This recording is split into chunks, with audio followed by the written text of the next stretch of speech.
Here's my review for Splinter of the Mind's Eye, the Alan Dean Foster novel that kicked off the Star Wars Extended Universe, which ran from 1978 until 2012 when Disney bought Star Wars and basically decided to create a whole new canon. But a lot of people prefer the original Extended Universe, and I don't blame them. And the cool thing about Star Wars is that, you know, if you don't like what Disney's done, you have dozens of novels, or actually hundreds of novels, dozens of series to purchase. They're still all readily available because they were all mass produced. You can go to a used bookstore and buy them, and you have basically a lifetime of Star Wars stories that Disney had nothing to do with. So that's kind of a cool thing about Star Wars, is that you have these dueling canons.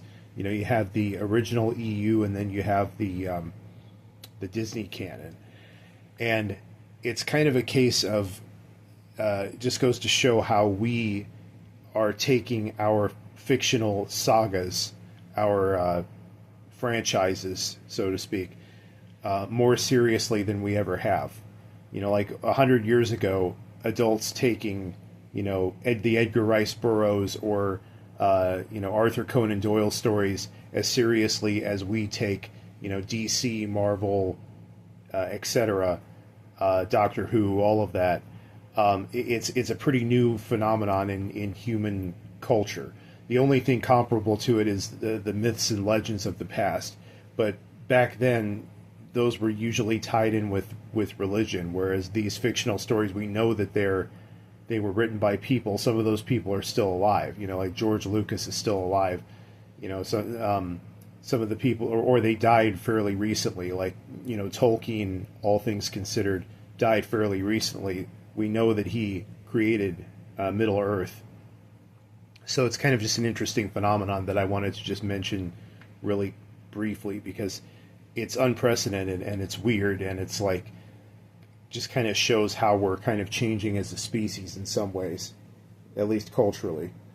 But this, I read the novel and I judged it on its own merits, and it's very interesting because, even, like I said, even though I'm not a big Star Wars fan, I know, you know, a lot of the whole basic story and the basic elements. And this really is almost like an alternate reality. It's an alternate universe, although it is considered canon technically, or at least it was until 2012. It's meant to take place between Episode 4 and Episode 5, A New Hope and Empire Strikes Back, and it could fit. I mean, even though it's not mentioned in Empire, there's nothing in it that directly contradicts Empire. So it's not like it couldn't, you know, like the new Obi-Wan's series directly contradicts canon in a lot of ways.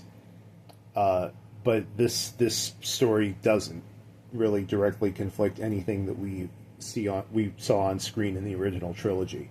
So the story, it's about Luke and Leia, and they crash land on this swamp planet on the way to another planet in the same system, and they're trying to get this important planet to join the Alliance. And they find out that there's this crystal, a kyber crystal, which kyber crystals used to be one thing, and now they're something different in the Disney canon. But basically, they magnify the Force, and I believe they used to be used in lightsabers. That's something that's been changed now, I think. I'm not sure. Like I said, I'm not a big Star Wars fan, so I don't know the fine details of the canon. But they have to find this shard of the crystal before Darth Vader here does. And along the way, they run into this old woman named Hala, who is mildly Force sensitive. And that's one thing I liked about the story, is that you don't have... One of the issues I've always had with Star Wars is that it's too binary. You're either a Jedi or you're not. You're either Force sensitive or you're not. You're either on the good side or the dark side. I kind of appreciate that this book is a little bit more... it's not as black and white. Like, Hala is not a Jedi, but she does have some Force abilities. And she kind of takes the place of Han Solo in this. Han Solo doesn't appear, and the real world explanation for that is that they didn't know if they could get Han Solo back without a large budget, because this story was actually meant to be made into a movie in the case that the original that A New Hope didn't succeed like they were hoping it would. Now, of course, it was a huge blockbuster, so they had all the money they needed, but they didn't know for sure that A New Hope was going to do well. And this was going to be kind of the smaller scale, lower budget sequel, so that they could still put out a sequel and make some more money, like eke out some more profit. But they would have had to kind of work their way to something like Empire if they were ever even going to do it at all, if A New Hope didn't do well. So this all takes place on a planet. For the most part, there's only like space flight at the very beginning, so it's all on a planet. That lowers the budget. Harrison Ford at the time was becoming a big star, so not having him in the movie lowers the budget considerably. And Hala is a good stand-in for Han Solo because she's similar in personality. She's like kind of a rogue, kind of a mercenary. You don't know how loyal she is until basically the end. You always kind of like suspect maybe she could betray them.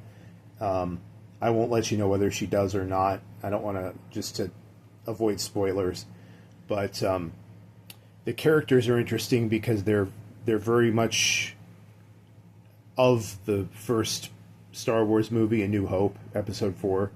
Darth Vader is very the way you saw him in that first movie. He's not quite as menacing as we're used to seeing him now. There are times where it's like, well, you could have just reached out and force choked that person, and he doesn't, because it's not really established at this point what he can do and what he can't do. So he does do some menacing things, but he's not the godlike being that we're used to seeing, like the terrifying godlike being. Luke and Leia, which is interesting because they don't know that they're related, and they don't know that they're related to this guy. So no, yeah, I mean, now whether he knows that they're his children, he doesn't let on.